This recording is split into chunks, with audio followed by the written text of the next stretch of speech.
Welcome everybody, Gareth Jones here from Paris Technologies with another Rugby World Cup predictor. What a time, how different a week later. Last week we saw Australia with a clear path to the final, and then suddenly they go and lose a game to Fiji, and now it looks like they're going to struggle to get out of their group. All right, let's have a look what's on my screen, and let's start to talk through the reality of what we've seen, right? All right, so we got these 4 pools or 4 groups, as we know. This one, fairly easy to predict. I don't see, everything's going the way you would expect. I don't see anybody troubling the top 2 teams, and they've already played, so we know that France is going to finish first. In this group, it's a lot more complicated. We've got, I think Scotland are going to really struggle to qualify now after losing to South Africa. They would need to beat Ireland, and Ireland just doesn't look like they're going to make a mistake. And nobody else here has enough quality to trouble the top teams right now. But how do we differentiate between South Africa and Ireland? Well, let's quickly remind ourselves by looking at the men's rankings. So Ireland are ranked first, South Africa second, but very, very, very closely. Really, this could change in the next week if either of one of them has a better game than the other. So that really can't help us. Maybe we can just have a look at the recent games. So here's a nice analysis here where we've got all the games that are played and the points differences. So if we look down, you can see New Zealand lost that game, but they won against Namibia. Let's have a quick look then against Ireland, have played Tonga and won by 43 points, and they played Romania and won by 74 points. South Africa beat Scotland by 15 points and beat Romania by 76 points. That is very close. So I don't think we can separate them by looking at those points differences. So that makes life a little tricky. So what can we say? Well, all we can do is go on world rankings right now. We're just guessing, really. So let's just guess and give that to Ireland. What about this pool? What are we seeing right now? Well, Australia seems to have blown it.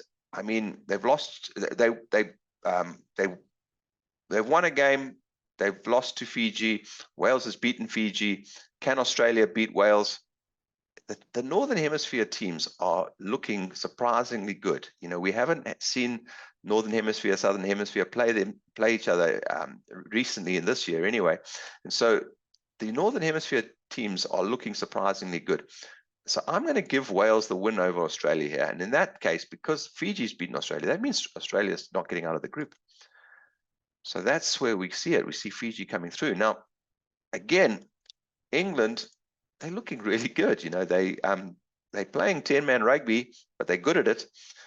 Will they, change it all up with Owen Farrell back? I don't know. But I do think that if they stick to their 10-man rugby, they're going to win this group. However, the question becomes then, what about Samoa against Argentina? We've seen how good Fiji are. And maybe, they didn't have such a tough game, but if you look at what Samoa did play, they played Chile and won by 33 points.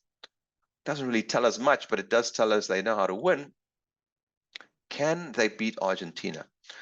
Well, I'm going to call this version Northern Dominance, but with a splash of Island style. And I'm just going to use that to make my mind up here. And I'm going to say, well, let the Islanders go through and let's give Samoa the second place over Argentina. That'll be super interesting. What does that mean then for the rest of the Rugby World Cup? Well, we would get this Wales-Samoa quarterfinal 1. And I think Wales would have too much for Samoa. Samoa's played well, and let's just let's just look at that Rugby World Cup rankings, just to remind ourselves. Wales just above Fiji, but 4 or 5 places above Samoa. And you can see how close Samoa and Argentina are. So, anybody's guess really, and I've obviously guessed Samoa. But okay, we should get Wales winning that one. Then you get this New Zealand, Ireland, and I'm saying Northern Hemisphere dominance with a splash of Ireland style. So I'm giving Ireland that one. I get England, Fiji, and here I really believe Fiji could win this one. Both of them really big packs. But Fiji with their all-out running game and England with their all-out kicking game, I think rugby deserves better, and let's see Fiji win this one. Then you get this France, South Africa, and, my heart, I believe South Africa's got enough to go all the way. But for this version, saying the Northern Hemisphere dominance, I'm going to give it to France. Then you would get Wales, Ireland, and I think Ireland's got too much for Wales. You get France, Fiji. What a great match that would be in the semi-final. I think it will be brilliant. Both teams like to run. Both teams have really improved their forward dominance and their control of the game. And I think Fiji is just going to get better and better the more they get to play together. So this would be a cracker semi-final, but I would give that to France. Then you get this France-Ireland final, and you ask yourself the question, how many times has the host been in the final? And if I do the analysis for you, going all the way back, you can see it's not uncommon for the host to be in the final. Actually, 56% of the time. Now, when you consider that the host is only 1 out of 20 nations, so just purely mathematically, there's only a 5% chance of making the final. The fact that the host makes it 56% of the time is statistically significant. However, with the host in the final, the host has only won the final 60%. So 3 out of 5 times. Is that significant? No. That's statistically not significant, too small a subset. So what it means is that by the time you get to the final, it's just anybody's game, 50-50, and there is no home ground advantage in the final. So what would that mean? Well, in that case, I think we have to go with Ireland being top ranked. And I really think that if Ireland win their quarterfinal, there's probably no stopping them. They're probably going to go all the way. So in this one, I give it to Ireland. And I call this Northern Dominance with a splash of Ireland style.